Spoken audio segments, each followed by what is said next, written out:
오늘 저와 여러분에게 주신 하나님의 말씀은 시편 126편 1절로 6절입니다. 저와 여러분이 함께 교독하시겠습니다.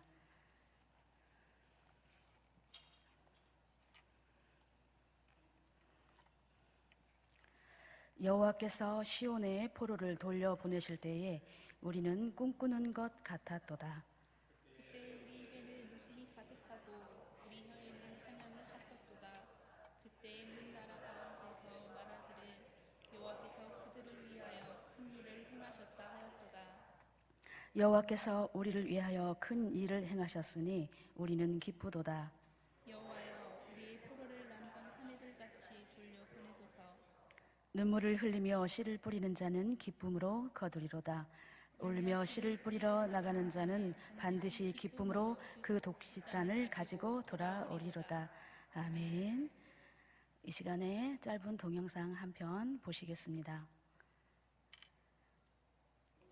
그는 쇠지팡이로 땅을 꾹꾹 찔렀다. 구멍이 파이자 도토리를 넣곤 다시 구멍을 메웠다.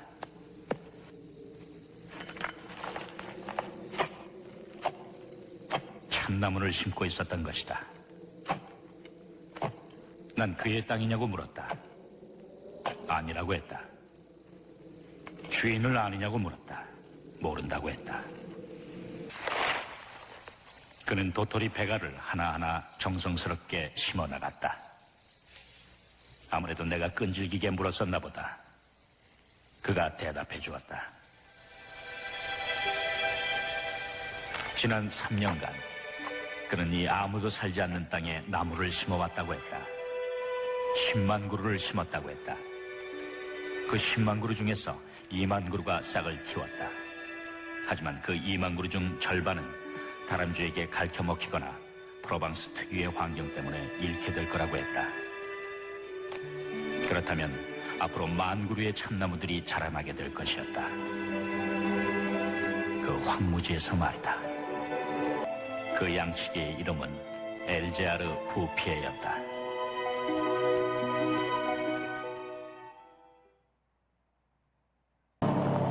난 옛날엔 황무지였던 그곳을 다시 찾아 나섰다. 버스가 너무 빨리 달려서 그런 탓인지 내가 옛날에 처음 왔을 때 걸었던 길을 더 이상 알아볼 수가 없었다. 마을 이정표를 보고 나서야 비로소 그토록 황량했던 바로 그곳에 내가 와 있다는 사실을 깨달았다. 모든 것이 변해 있었다. 공기부터 달랐다.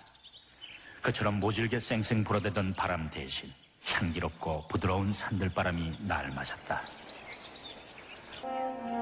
1913년에 보았던 무너진 직터 위엔 이제 깨끗한 농가들이 사이좋게 들어서 있었다. 모두들 행복하고 만족한 모습이었다.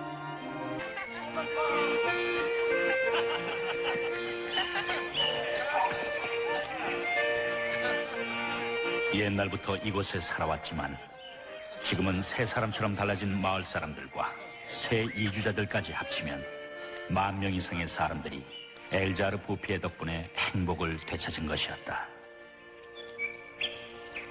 자신의 영혼과 몸 밖에는 아무것도 없었던 한 남자가 그 황량했던 대지를 이런 약속의 땅으로 바꾸어 놓은 걸 생각하면 그의 인생은 너무나도 멋진 것이었다. 이 모든 걸 가능케 한 그의 신념과 인내, 그리고 아낌없는 영혼을 생각할 때마다 내 가슴은 그 노인을 향한 말할 수 없는 존경심으로 가득 차오른다.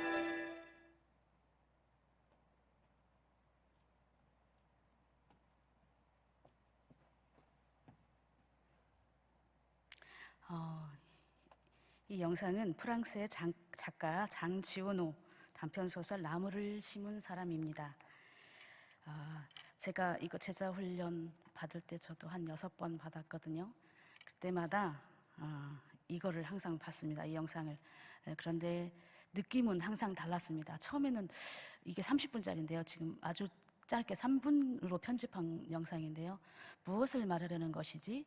잘 몰랐습니다. 2번째, 3번째 봤습니다. 이제 조금 아까 같습니다.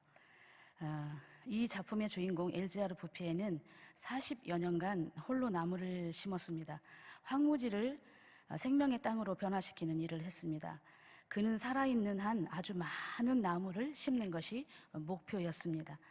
그는 나무가 부족한 결과로 땅이 죽어가고 주민들이 포악해진다는 것을 알고 자신의 땅은 아니지만 산 곳곳에 너도 밤나무뿐 아니라 떡갈나무 씨를 뿌리고 가꾸었습니다.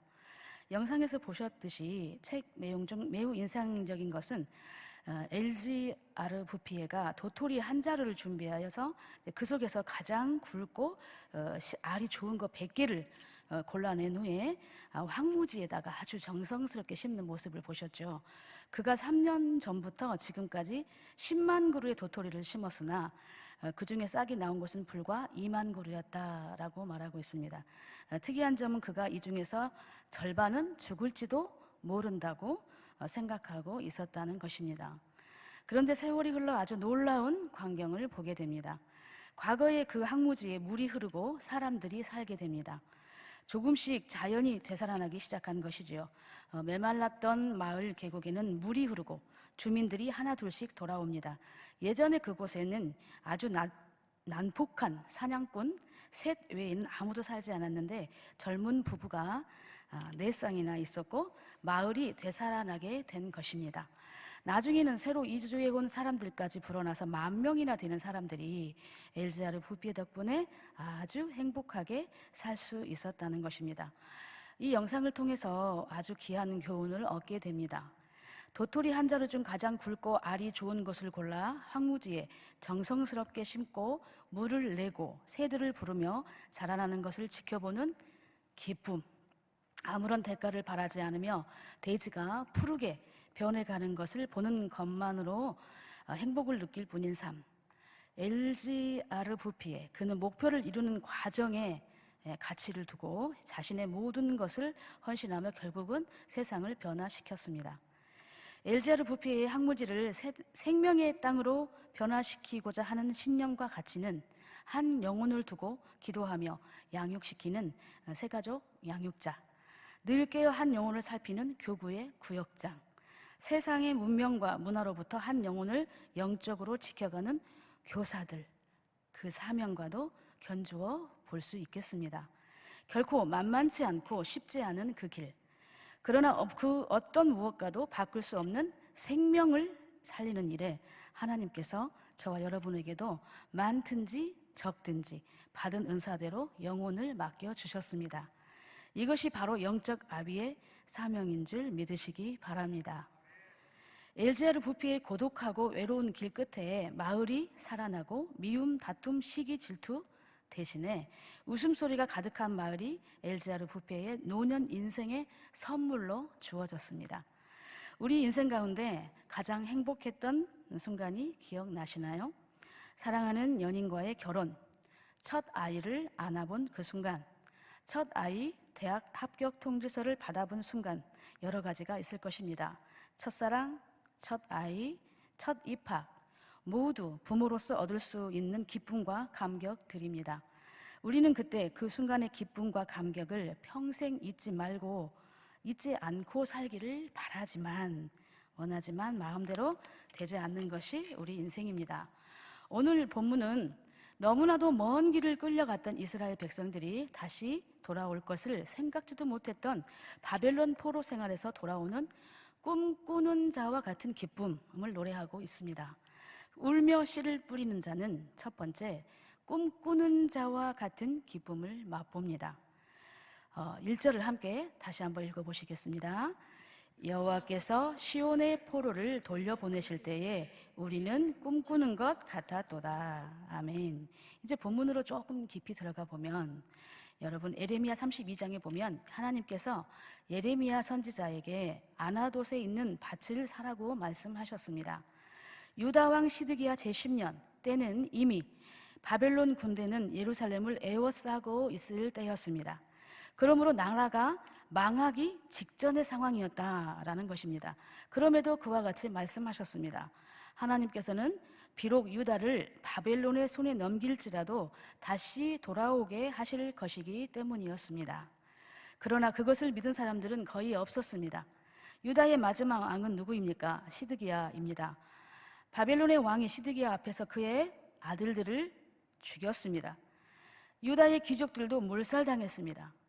뿐만 아니라 시드기야 왕은 어떻게 죽습니까? 두 눈이 뽑혀서 죽게 됩니다. 쇠사슬에 매여 바벨론으로 끌려갔습니다. 그 모습을 유다 백성들은 눈앞에서 묵도했습니다. 그 참담한 상황을 지켜본 사람들은 모든 것이 끝났다고 생각했을 것입니다. 그런데 수십 년이 지난 후에 다시 유다 백성이 고국으로 돌아가는 일이 일어났습니다.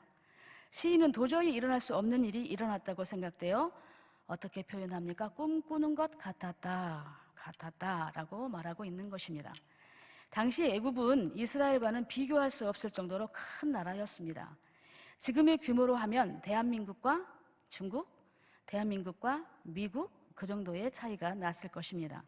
그런데 하나님께서는 이스라엘과 애굽을 맞바꾸겠다고 말씀하십니다. 그것만이 아니라 구스와 스바까지 함께 주셨다고 말씀하십니다. 경제적인 관점으로 보면 말도 안 되는 일이지만 하나님께서는 통큰 사랑의 낭비를 하셨던 것입니다. 그러했기에 유다 자손들의 감격은 말할 수 없을 정도로 컸던 것입니다. 그런데 이것보다 비교할 수 없을 정도로 큰 일, 말도 안 되는 사랑의 낭비가 있습니다. 그것은 무엇일까요? 하나님께서 당신의 독생자를 우리와 맞바꾸신 사건입니다. 영원한 생명의 피를 내어주고 우리를 사신 것입니다. 그 하나님의 거룩한 낭비로 말미암아 우리가 하나님의 백성이 되었고 영원한 생명을 얻게 되었습니다. 아멘. 이 대목에서 아멘 하셔야 됩니다. 아멘. 오늘 시편 126편의 시대적 상황은 잠깐 살펴보고 가면 기원전 722년에 북이스라엘이 아수르에게 멸망당하죠. 아수르가 북이스라엘 사마리아 사람들을 아수르의 거주민 메대와 강제 이주 혼합시키면서 민족을 막 뒤섞는 이런 혼합 정책, 잔악한 식민 통치 정책을 펼치고 있던 때였습니다. 뼈아픈 역사를 목격한 하나님 나라의 시온 공동체인 남유다, 그들 역시 하나님의 말씀대로 살지 못해서 어떻게 돼요? 결국 바벨론에게 BC 605년 침공당하기 시작해서 BC 586년에 예루살렘 완전히 함락되어지고 맙니다. 바벨론은 남유다를 세 차례에 걸쳐서 침공할 때마다 남유다 백성들을 포로로 끌고 갔습니다. 주변국의 원성은 극에 달했고 결국 바벨론 제국은 바사 고레스 왕에게 패망하여 제국의 통치권이 이제 어디에 넘어가요? 고레스에게 넘어가게 됩니다. 그런데 고레스 왕은 좀 달랐습니다. 아수르나 바벨론의 이주 정책과는 달리 정치, 경제, 외교에 대해서만 장악하고 문화와 종교는 자유롭게 허용을 하는 정책을 펼치면서 모든 속국의 포로들을 어떻게 해요? 각 나라로 돌려보내는 고레스 칙령을 발표하게 됩니다. 그때 남유다도 해방을 맞게 되지요. 오늘 본문은 시편의 기자가 제국의 왕을 통해서도 하나님이 일을 행하신다는 믿음과 역사관을 가지고 하나님께서 시온의 포로들을 회복시키시는 상황 가운데서 쓰여진 것임을 알 수 있습니다. 바벨론을 정복한 메데 페르시아의 왕 고레스의 칙령에 의해 일단의 유대인들이 예루살렘으로 돌아오게 된 것이 주전 538년경이니까 다니엘과 같이 주전 605년에 1차 포로가 되어 유배된 이들에게는 약 70년 만에 하나님은 예레미야를 통해서 70년의 유배의 기간 동안 바벨론에서조차 이들이 이스라엘 백성들이 안정하고 번성할 수 있도록 할 것이고 그 이후에 예루살렘으로 회복시키실 것이다, 이런 언약을 해주셨습니다. 약속대로 유다는 바벨론에서 안정을 찾고 번성했습니다. 하나님은 약속에 성실하셨습니다. 해방은 어느 날 이스라엘 백성들에게 그렇게 꿈처럼 찾아온 것입니다. 2절을 함께 다시 한번 읽어보실까요? 시작. 그때에 우리 입에는 웃음이 가득하고 우리 혀에는 찬양이 찼었도다. 이것은 두 가지를 강조합니다. 하나는 우리의 얼굴에서 웃음과 찬양이 반복해서 터져 나왔다는 것입니다. 포로 생활에서 고국으로 돌아가게 된 일이 얼마나 기쁜 일인지 그 기쁨을 중단할 수 없다는 의미입니다. 또 하나는 웃음과 찬양이 가득 차게 해주셨다는 것입니다. 그것을 우리들이 만들어낸 것이 아니라 하나님께서 만들어주셨다라는 것입니다. 그래서 하반절에서 그들을 위하여 큰 일을 행하셨다 하고 말합니다. 그것은 유다 백성들이 고백하는 말이 아니라 이방 사람들이 하는 말이었습니다. 즉 이방 사람들이, 하나님을 모르는 이방 사람들이 보기에도 그 일은 여호와 하나님이 하셨다, 여호와 하나님 뿐이 하실 수 없는 일이다, 그 외에는 다른 말로 설명이 불가능하다라는 것입니다. 큰 일을 행하셨다를 요즘 말로 하면, 예를 들어서 재벌 기업인이나 막대한 자산을 가진 사람이 가난하고 약한 사람들을 위해서 굉장히 많은 재산을 기부했을 때 통 큰 기부를 했다라고 표현하곤 하죠. 그러므로 하나님께서 통 큰 역사를 행하셨다, 이스라엘 백성들을 그렇게 타지에서 또 이스라엘 본국으로 돌아오기까지 하나님이 통 큰 사랑의 낭비를 하셨다라는 것입니다. 아멘이십니까? 이번 하반절의 말을 받아서 이제 유다 백성들도 동일하게 고백을 합니다. 하반절에 이제 3절에 보니까 여호와께서 우리를 위하여 큰 일을 행하셨으니 우리는 기쁘도다. 아멘. 유다 백성들이 하나님께서 이방인들도 깜짝 놀랄 만한 통 큰 역사를 자신들을 위해 행하신 것을 감격하는 것입니다. 그것이 얼마나 큰 일이었는지를 이사야 선지자는 이렇게 노래합니다.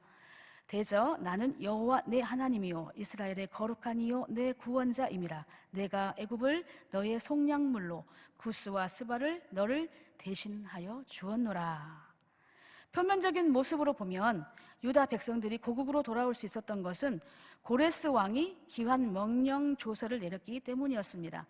그럼에도 시인은 고레스 왕이 시온의 포로를 돌려보낼 때에 라고 말했습니까? 아닙니다. 여호와께서 시온의 포로를 돌려보내실 때에 라고 분명히 1절에서 말씀하고 있습니다. 그것은 고레스 왕이 조서를 내린 것 같아도 그 배후에는 누가 계십니까?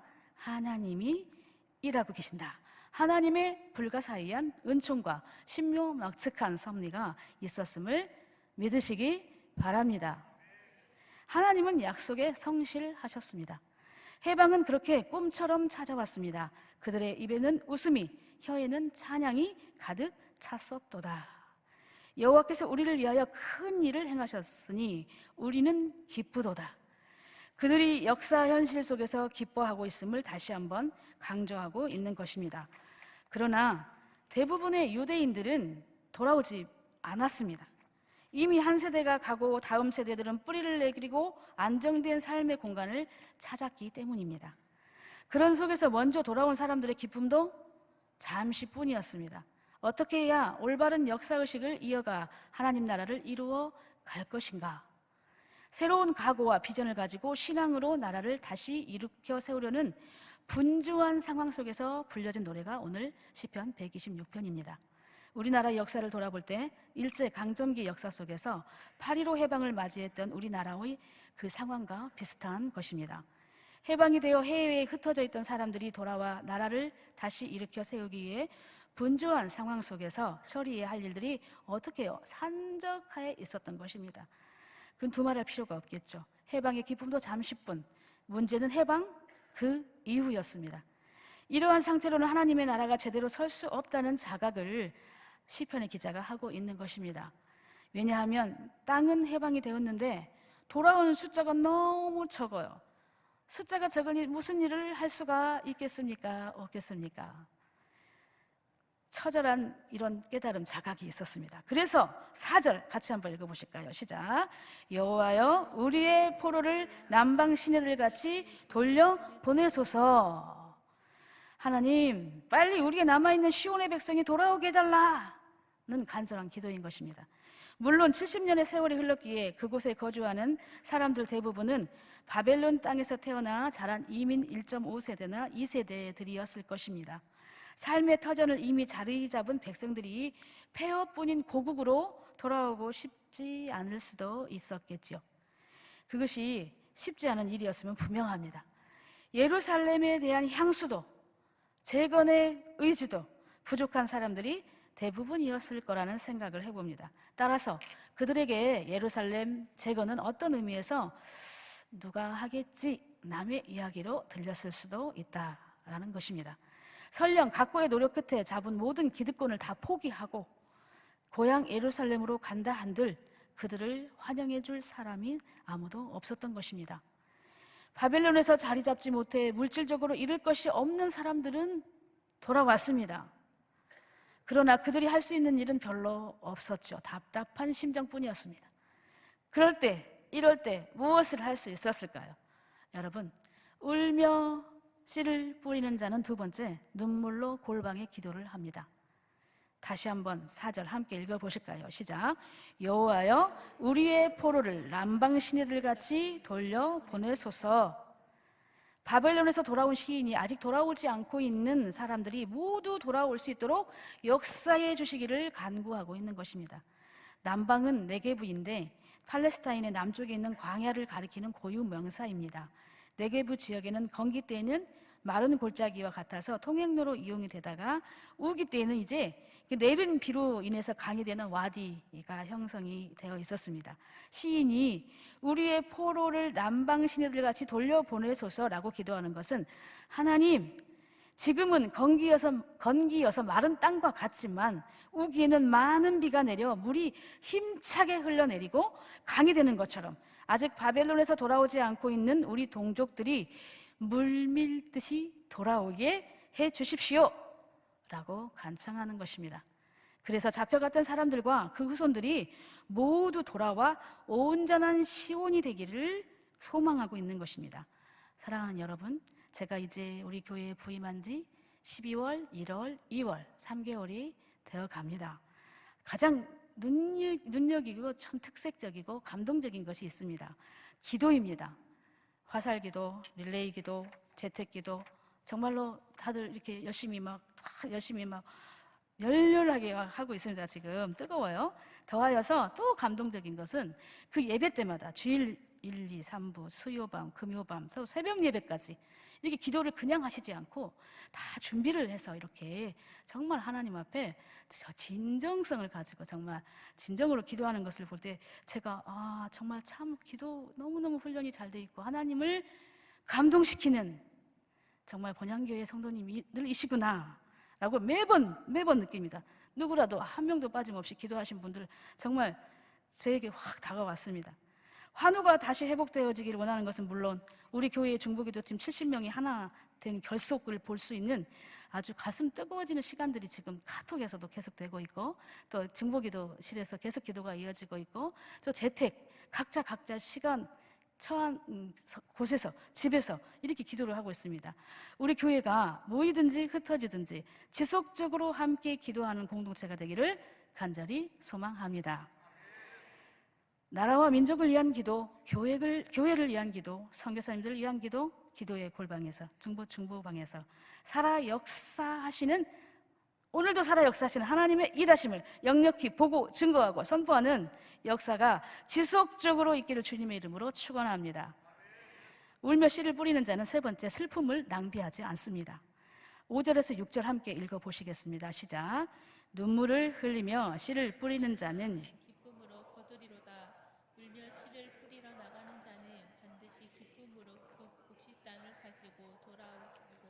아멘. 이것은 아주 놀라운 비유의 말씀입니다. 우리의 슬픔과 눈물이 씨앗과 같다고 말하고 있습니다. 씨앗을 올바로 심었을 때 기쁨의 출수를 거둔다는 것입니다. 이 비유는 두 가지의 의미를 품고 있습니다. 첫 번째는 우리는 우리의 슬픔을 낭비할 수가 있다는 것입니다. 농부가 씨앗 한 자루를 가지고 나간다고 상상해 보십시오.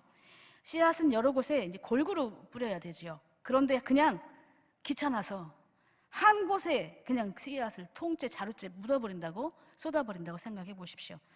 그것은 씨앗의 낭비이고 물론 추수도 기대할 수가 없습니다. 그 자리에서 몇몇의 씨앗이 움틀 수는 있겠죠. 그러나 낭비가 되어서 아무것도 자라지 못한다는 것입니다. 인생의 어떤 열매도 맺지 못하는 슬픔을 다루는 방식이 있습니다. 슬퍼요. 그래서 그냥 울어요. 짜증내고 원망하고 불평하고 눈물 흘리고 소리 지르고 끝이야. 슬픔으로부터 삶의 어떤 열매도 맺지 못한 채 말입니다. 즉 우리의 슬픔을 낭비할 수 있다는 것입니다. 이 비유의 놀라운 두 번째 의미는 슬픔으로 인해 이제는 어떻게 해야 된답니까? 슬픔도 기쁨의 열매를 맺을 수 있다는 것입니다. 우리 모두는 슬픔 뒤에 기쁨이 뒤따라오기를 소망하고 있습니다. 시편 30편 5절에도 보면 이렇게 말씀합니다. 저녁에는 울음이 깃들일지라도 아침에는 기쁨이 오리로다. 우리는 우리의 슬픔의 시간이 끝날 때 하나님께서 기쁨을 주시기를 소망하죠. 하지만 오늘 본문은 그것을 넘어섭니다. 단순히 슬픔 뒤에 기쁨이 따라오는 것이 아니라 기쁨이 실제로 슬픔으로 인하여 열매 맺게 된다고 말씀합니다. 이것이 도대체 무슨 말일까요? 슬픔과 애통의 씨앗을 심는 것이 길게 장기적으로 볼 때 우리를 더 행복한 사람으로 만들 수 있다라는 것입니다. 저와 여러분이 올바른 방식으로 슬픔을 씨앗으로 심는다면 말입니다. 그것이 어떻게 가능할까요? 우리는 그리스도인입니다. 예수 그리스도를 믿는 사람들이죠. 그래서 하나로 돼서 서로 통하는 것이 있습니다. 누구로요? 예수 그리스도. 이 예수 그리스도의 진리이신 이 말씀을 보면 알게 됩니다. 바로 예수님이 슬픔으로부터 기쁨을 열매 맺으신 분이기 때문입니다. 아멘. 예수님의 눈물은 실제로 우리에게 기쁨을 전해주셨습니다. 예수님께서 당하신 고난과 슬픔은 우리를 대신한 것이었습니다. 예수님께서 우리의 형벌을 대신 취하셨을 때 그 눈물은 씨앗으로 심겨지고 그 씨앗은 궁극적인 추수를 거두게 됩니다. 예수님이 죽으심으로 우리가 살았습니다. 예수님께서 엄청난 슬픔과 애통을 견디시는 이유가 세상에 기쁨을 주시기 위함임을 우리는 이미 알고 있습니다. 그러므로 우리가 마주하는 슬픔에 대해서 우리는 이전과는 다른 모습으로 슬픔과 이제 마주해야 합니다. 어떻게 해요? 우리를 위하여 고통받으신 주를 볼 때 내 고통쯤이야 인내하게 된다는 것입니다. 예수께서도 그렇게 나를 위해서 죽으셨는데 분노와 자기 연민을 걷어내고 죄책감을 갖는 것도 걷어낸다는 것입니다. 그리고 나면 우리는 인내하게 됩니다. 주께 기대고 의지합니다. 스스로 겸손케 됩니다. 그렇게 슬픔과 맞닥뜨리고 지내고 나면 새로운 그리스도의 성품이 내 속에 자라나게 됩니다. 기대하시지요. 나의 환경이 아닌 하나님께 의지할 수 있는 능력이 창조됨을 믿으시기 바랍니다. 예수님이야말로 눈물을 씨앗으로 심어 기쁨을 거두신 분이셨습니다. 고통 가운데 있을 때 우리를 위해 고통받으시는 예수님을 바라보십시다. 그럴 때 우리의 슬픔을 낭비하지 않을 것입니다. 오히려 큰 기쁨으로 열매 맺을 줄 믿습니다. 여러분, 농부가 물기를 많이 머금은 촉촉한 땅에만 씨를 뿌립니까? 아닙니다. 마른 땅에도 씨를 뿌리고 거기서도 열매가 비가 오기를 기다리는 것처럼 마른 땅에 씨를 뿌리고 하늘을 바라보면서 하나님이 하실 일을 기다리는 농부처럼 시인은 예루살렘으로 돌아가는 결단을 하면서 지금 예루살렘으로 가는 것이 마치 마른 땅에 씨를 뿌리는 것처럼 쉽지 않을지라도 풍성한 결실을 맺게 해주실 것을 소망하는 것입니다. 오늘 1:1 양육자 1기와 동반자 2기의 입학식과 청년 비전트립 파송식이 있습니다. 제자훈련과 땅끝까지 복음을 전하는 명하신 선교훈련, 제자훈련, 선교훈련 계속 지속되어야 되겠지요. 이 메마른 땅을 기경하고 진리의 씨앗을 지속적으로 뿌리고 심으면 하나님께서는 하나님의 때에 반드시 결실하게 해주실 줄 믿으시기 바랍니다. 그 진리의 씨앗이 바로 생명의 씨앗임을 믿고 뿌리고 심어 기쁨으로 단을 거두는 저와 여러분이 되시기를 주님의 이름으로 축원합니다. 기도하시겠습니다. 하나님 아버지, 바벨론 포로 생활에서 돌아오는 꿈꾸는 자와 같은 기쁨을 노래하는 오늘 시인처럼 우리도 꿈꾸는 자와 같은 기쁨을 회복하게 하여 주시옵소서. 그리하여 인생 살아가다가 어떤 슬픔과 애통함과 맞닥뜨릴지라도 울며 씨를 뿌리는 자의 삶을 살아 기쁨으로 단을 거두게 하여 주시옵소서. 예수 그리스도의 이름으로 기도드리옵나이다. 아멘.